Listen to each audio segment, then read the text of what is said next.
por qué. Con Graciela Fernández Mejide. En la 1110.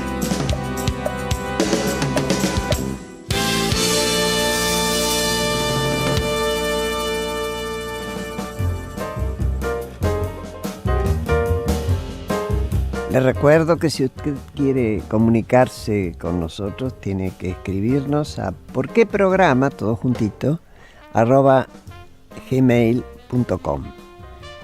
Y ahora seguimos charlando con el secretario del Ministerio de Defensa, Walter Ceballos. No sos secretario del Ministerio de Defensa, pero no te voy a decir toda esa designación larga. Soy secretario del Ministerio de Defensa de muy largo. Un montón de cosas. Así es. Sí, te estábamos escuchando. Es interesante ver, porque si no, siempre el tema de las Fuerzas Armadas aparece como una cosa muy oscura para el común de la gente. Y es razonable, pero después las consecuencias...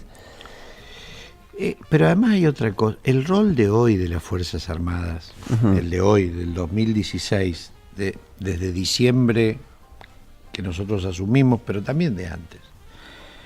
Hoy las Fuerzas Armadas le prestan un servicio a la ciudadanía, al país, en términos de la asistencia en emergencias, que son la principal herramienta logística ante una inundación, un incendio, un sismo.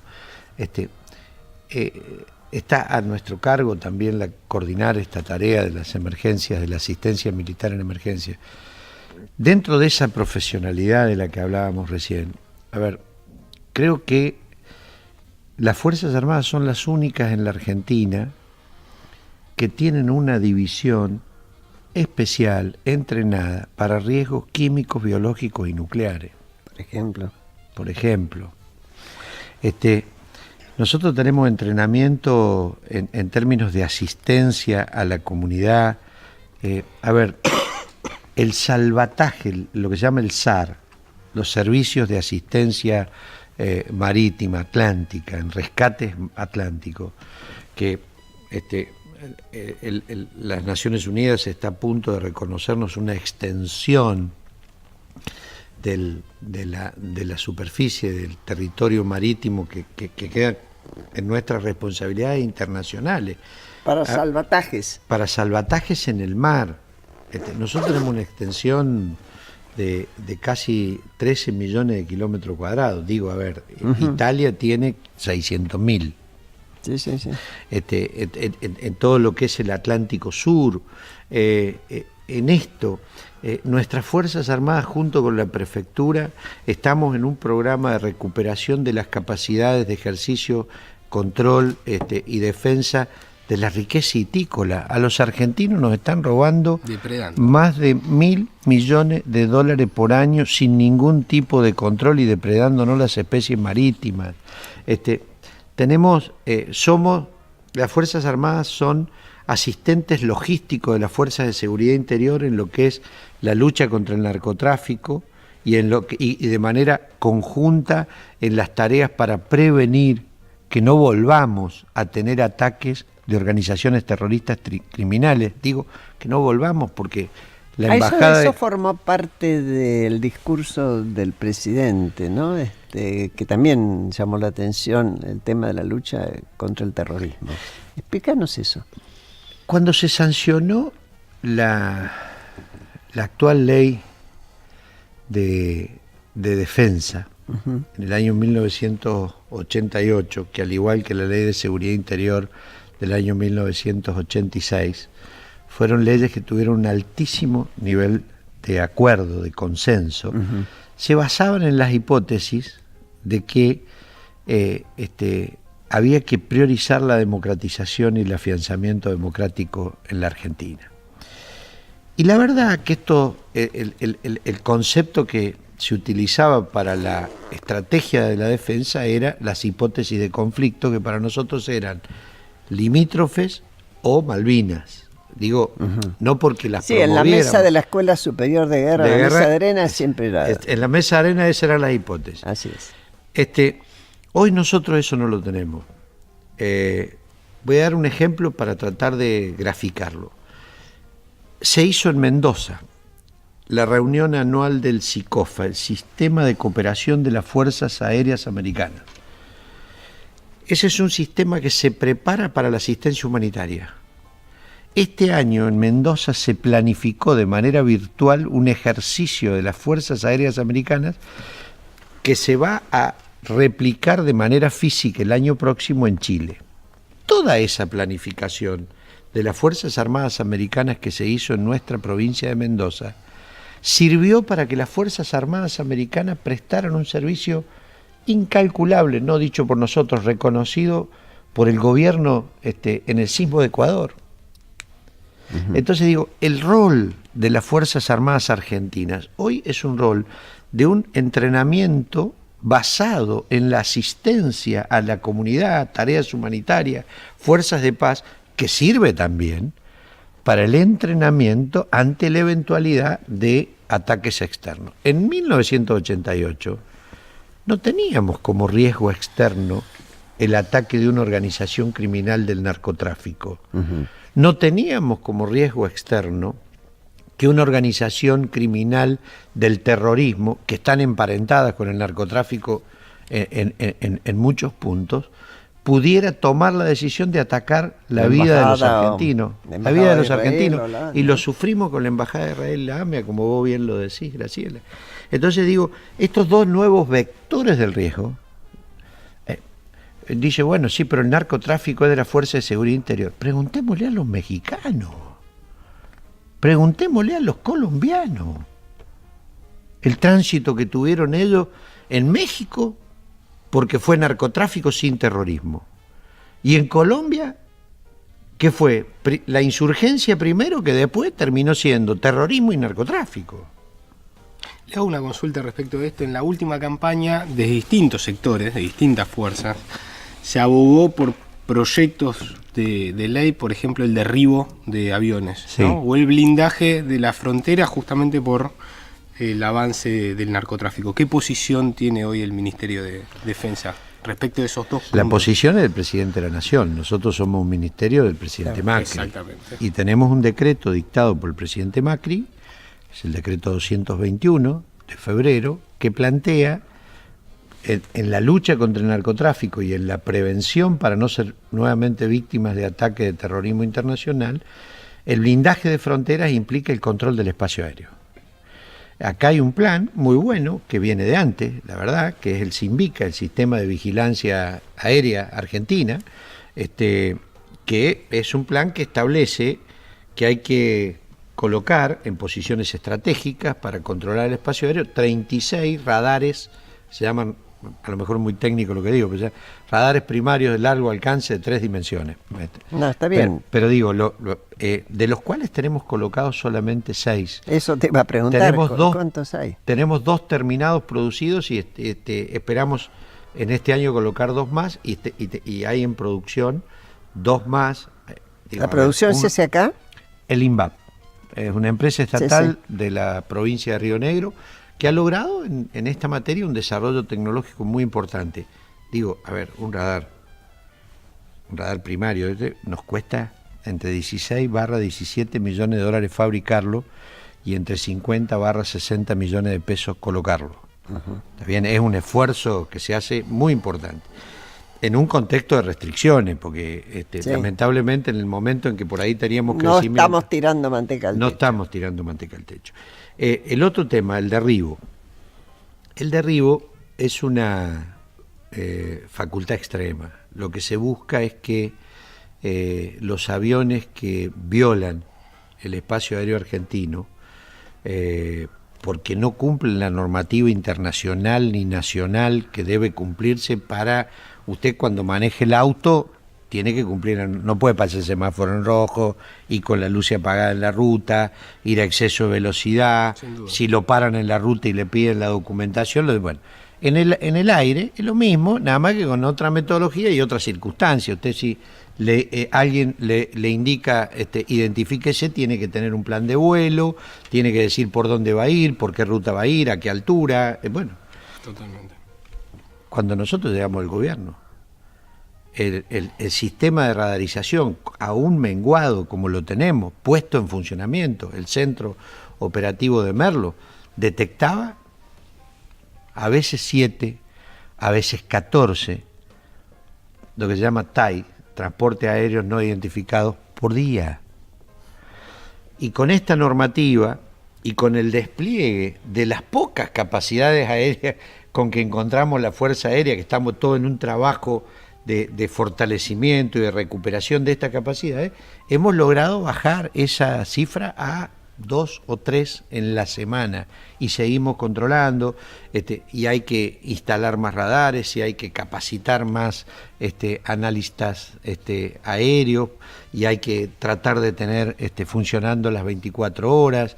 Estamos desplegando radares móviles para poder controlar en los puntos que se llaman como calientes por la información de la inteligencia que nos proveen las fuerzas de seguridad interior y los servicios de inteligencia. Digo, lo estamos haciendo con un esfuerzo presupuestario de todos los argentinos muy importante, porque el presidente Macri, y yo coincido con el presidente porque formo parte de su gobierno, pero además porque estoy convencido que esto es así, en el tema del narcotráfico y en el tema del terrorismo internacional, los argentinos, el tema del narcotráfico nos ha percolado, nos ha perforado las entrañas de nuestra organización social. Y la democracia tiene que garantizar la libertad, y los chicos que caen en el consumo o lo que es peor, o como víctimas de ese consumo, terminan siendo mano de obra barata y cruelmente dañada en su integridad física, y a veces entregan su vida en las redes del narcotráfico. Son nuestros y hay que recuperarlo.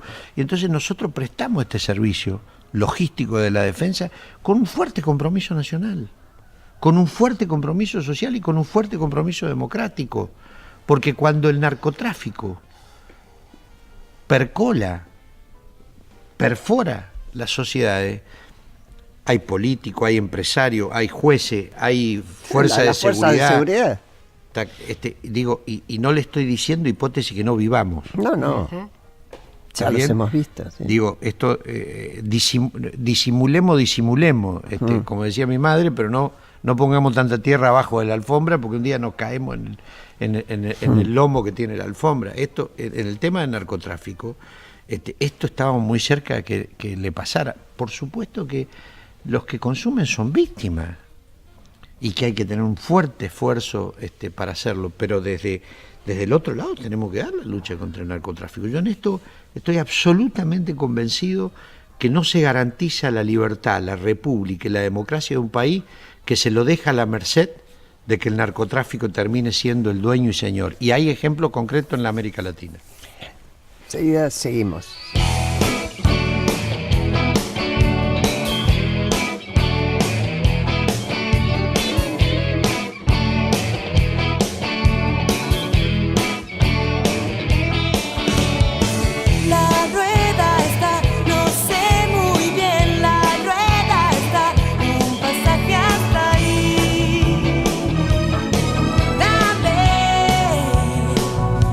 Pasaje hasta ahí.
Seguimos con Walter Ceballos, que muy gentilmente ha venido a explicarnos esto que preocupó, sobre todo preocupó en algunos sectores en los cuales yo me incluyo, teníamos y seguimos teniendo la convicción de que, recuperada la democracia después de la última dictadura, había un consenso social de que las Fuerzas Armadas quedaban totalmente bajo el control del poder civil. Y sigue intacto. Y eso es lo que dudábamos. Ese concepto sigue intacto. Yo me quedé con la lapicera en la mano antes de escribir, pero porque pregunté. Bueno, y por eso te convocamos. Sigue intacto el concepto, el compromiso democrático del gobierno, del presidente, del ministro Martínez, de los que integramos el Ministerio de Defensa. A ver, yo nací a la vida política argentina militando en la Franja Morada y siendo, acompañando la fundación del APDH en mi provincia. APDH, vamos a recordar que es la Asamblea Permanente por los Derechos Humanos. Entonces, digo... ¿Y tu provincia es? San Luis. Es. San Luis, en San Luis, el general Videla tiene una fuerte relación con la provincia de San Luis. Nosotros somos militantes de esa causa, de la causa de la democracia, lo seguimos siendo. La verdad que nosotros hemos enriquecido inclusive nuestra propia confianza en el decreto, después de las reuniones que hemos podido tener, de las charlas como con ustedes, este trabajo que yo le dejo a Pablo y que se lo dejamos a todas aquellas instituciones que necesiten esclarecer, porque es cierto, yo recibí un mail que después me dijeron, no sé si era así, que lo había escrito Leopoldo Moró, como escribe y habla Leopoldo, muy bien. Sí, muy bien. Entonces, digo, pero no es esto lo que hemos hecho, pero hagamos bien cartesiano, un poquito, como ingeniero dudo, luego existo, ¿no? Hagamos un chiquito de autocrítica, a lo mejor faltó explicación antes, ¿no? Yo coincido eso, a lo mejor es como ir a abrazar a alguien y recibir una piña. La verdad, no creíamos que fuese tan necesario, lo digo como autocrítica, acompañar la difusión de este decreto poniendo esclarecimiento en estos puntos vulnerables. La verdad, privó la necesidad de solucionar el problema administrativo, a lo mejor. Pero actuamos de buena fe, sí, Graciela. El decreto estuvo 6 meses en análisis porque dijimos, en algún momento hay puntos clave de cuellos de botella de la administración. A ver, ¿cómo puede ser que el pase de un coronel del ejército argentino al Estado Mayor Conjunto, que están en el mismo edificio, es de un piso al otro, estuviese a referéndum de un decreto del presidente de la Nación que no llegó nunca? Estuvo en el Estado Mayor Conjunto, volvió a la fuerza, volvió al ejército, a lo mejor se hizo cargo de una división, de una brigada, de una unidad militar. Y nadie lo había designado. No lo había designado el presidente. No lo designó el presidente. Entonces, ¿qué fue? ¿Una decisión del jefe de la fuerza? A ver, los integrantes del Estado Mayor Conjunto, antes de este decreto, hay la visión más moderna de la organización de las Fuerzas Armadas, no solo en la Argentina, en el mundo, es tender a la conjuntez. No que sean corporaciones separadas, sino que haya una actitud de integración, coordinación y acción conjunta. Para esto está el Estado Mayor Conjunto.